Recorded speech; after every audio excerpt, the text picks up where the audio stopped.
Alors ici on est au parc ICAD d'Orly-Rungis, qui est une zone professionnelle qui qui fait travailler à peu près 16 000 salariés avec un peu plus de 250 entreprises. Donc ça c'est le deuxième Boxy, c'est la deuxième supérette qu'on a ouvert fin septembre. Donc c'est une offre de proximité qui fait entre 250 et 300 références, donc là qui est fortement accentuée sur le snacking, la pause déj et aussi toutes les courses de dépannage.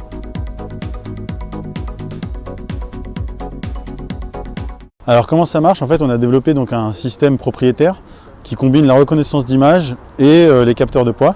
Donc le client télécharge notre application, il intègre ses coordonnées bancaires, puis à l'entrée il scanne son téléphone, ce qui nous permet de faire une préautorisation.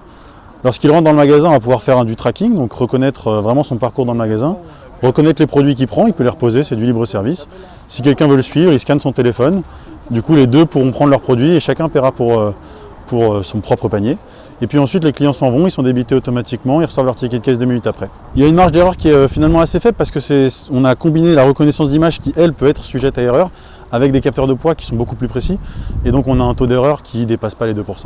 Alors, Boxy répond à un besoin principal d'accessibilité de l'offre de proximité. C'est-à-dire qu'on a un magasin qui s'installe n'importe où facilement avec une simple prise de courant et qui est accessible, on va dire, H24, 7 sur 7.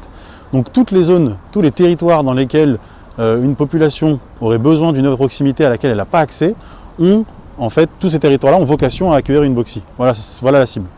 Et on n'a pas vocation à prendre la place de toute façon de quelqu'un. Nous, on a vraiment vocation à venir créer un nouveau segment de marché, en fait, qui est cette offre de proximité au plus proche de là où les gens vivent, là où les gens travaillent, pour des besoins, des paniers moyens qui ne vont pas dépasser les 10 €, que ce soit du snacking, de la pause déj ou des petites courses du quotidien.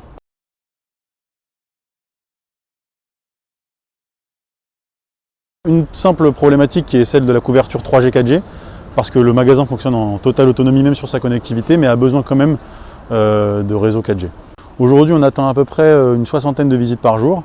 L'objectif, il est d'être autour de 80 à 90, sachant que le point mort du magasin se trouve à peu près au niveau de 50 visites par jour. Notre panier moyen est intéressant, on dépasse les 6 €, ce qui est proche d'un commerce de proximité traditionnel en France.